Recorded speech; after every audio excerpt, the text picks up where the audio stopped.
Welcome to That's Good Sports. I'm Brandon Perna, and I want to apologize to Will Parks. You may have heard this week that he posted practice footage to his Snapchat account of two plays that drew criticism from all over the Denver media scene. I'm not going to post the video because even I know how much trouble you can get in for posting closed practice footage. Furthermore, Paxton Lynch didn't look great in the video, and neither did Menelik Watson, and now Parks is being demonized for a silly mistake. It's no different than when I was demonized for not feeding my baby every single day. It's like he was fat, he needed to go on a fucking diet, so I put him on one. That's good sports.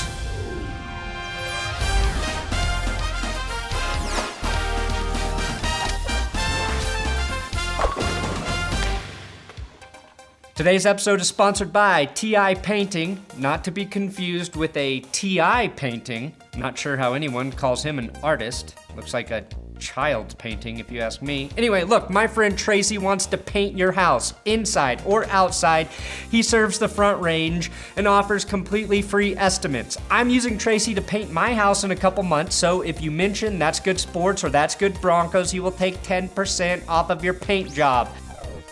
The reason I am apologizing to Will Parks is because Tyler White tweeted me the Snapchat video. I responded to Tyler, retweeted, then unretweeted the video because I thought, oh shit, this won't be good for Parks, but it was too late. The video was already on the World Wide Web of football news.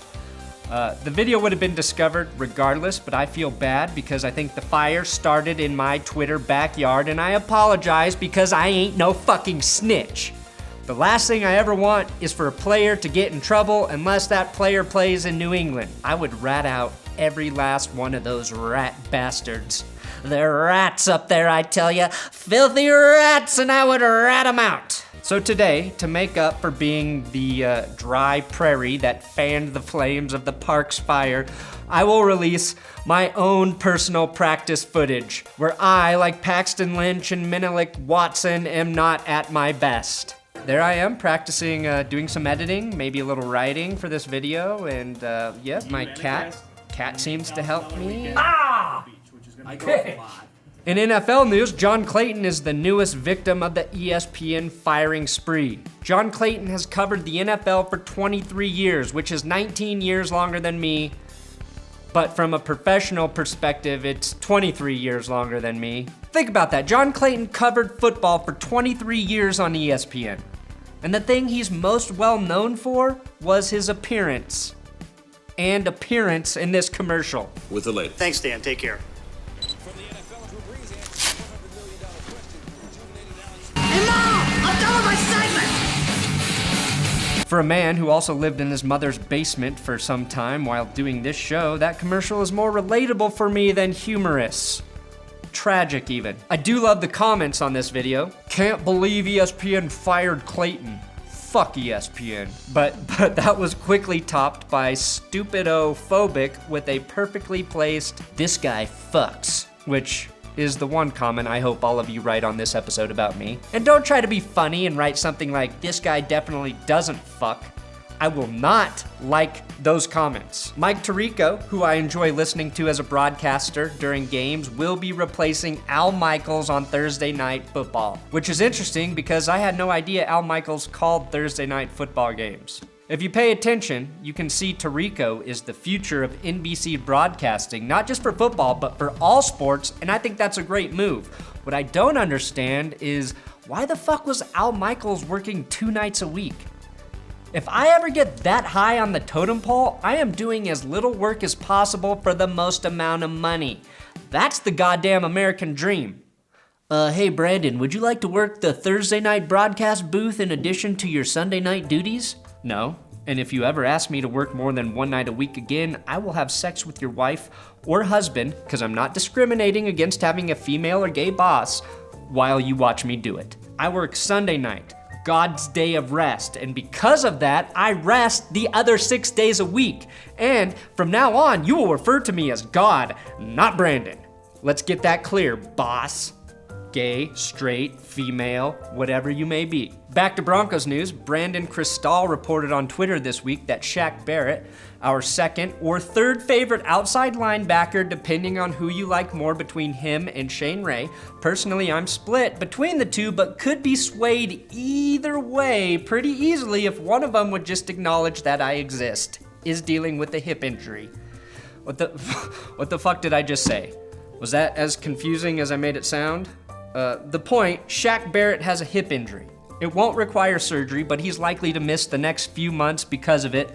So what does that mean for the Broncos defense? Well, we know the depth at the outside linebacker position is shrinking. DeMarcus Ware has retired, and now Shaq Barrett has a hip injury. Von Miller and Shane Ray are the presumed starters. Behind them is Shaq Barrett and Vontarius Dora, the QB explorer. Behind Barrett, you have Josh Banderas, son of Antonio, and like Barrett, he's an undrafted player out of college whose father hasn't been in a hit movie for a long time. Behind him is another rookie undrafted free agent in Ken Ekanem. I think that's his name.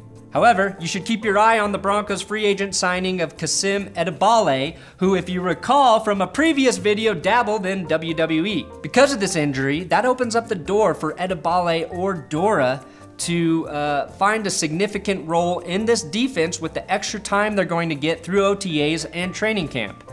The interesting thing here in regard to Barrett is that the Broncos let Dakota Watson go this offseason, who in my opinion would have been the best man to take Barrett's spot if he does have to miss any regular season playing time, but according to the coaches, that won't be an issue, so who the fuck knows?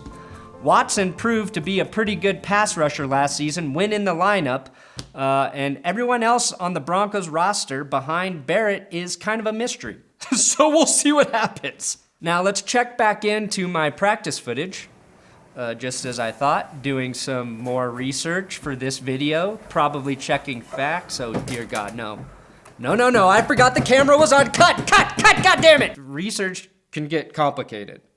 Thanks to Scotty Payne at Scotty_Payne for posting this stat about Adam Gotsis.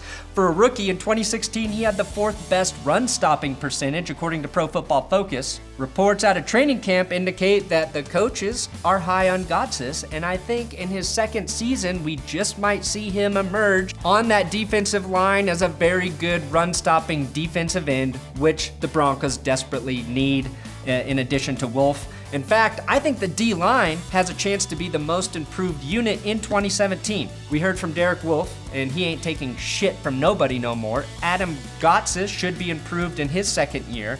I'm very excited about rookie DeMarcus Walker, and not to mention Zach Kerr, who could emerge as a force on that line, even though he's 3rd on the depth chart right now. Then there's D'Amata and Kyle Pecco at nose tackle, and rookie free agent Tyreek Jarrett, the 357-pound defensive tackle from Pitt, who has the size to be the dominant nose tackle the Broncos have yearned for since they switched to a vegan diet and let the delicious pot roast walk. Finally, Brock Osweiler seems to be making a good impression in Cleveland. I think it's time for Broncos fans to stop hating on Brock.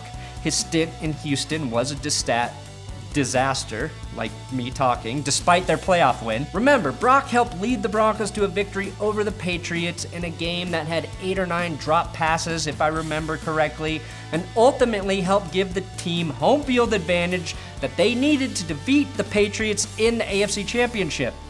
Sure, we all felt scorned when Brock left for more money, but he's paid the ultimate price, moving to Cleveland. And now it's time for us to root for him again. How interesting would it be if Brock helped resurrect the Browns, the organization John Elway single-handedly murdered with The Drive, and then again with The Drive 2, double homicide for Elway. An organization tarnished by Kevin Costner in his worst sports movie role ever.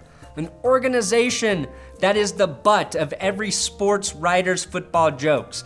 I'll be rooting hard for Brock to win that job, because I'm still grateful for everything he did in that 2015 regular season for the Broncos.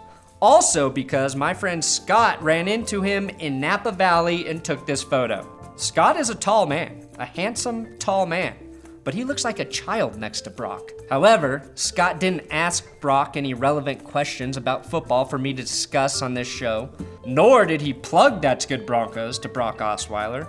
So Scott, I love you, but thanks for nothing, really. Brock and Scott. Brock also tried to kiss my friend Scott's wife, which is disturbing because they just had a child together, Brock. Are you trying to break up a family?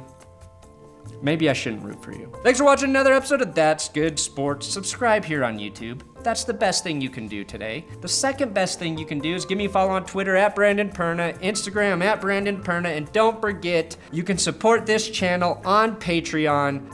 Hopefully one day we are completely fan-funded and I don't have to do anything except live off of the money you send me. That would be cool.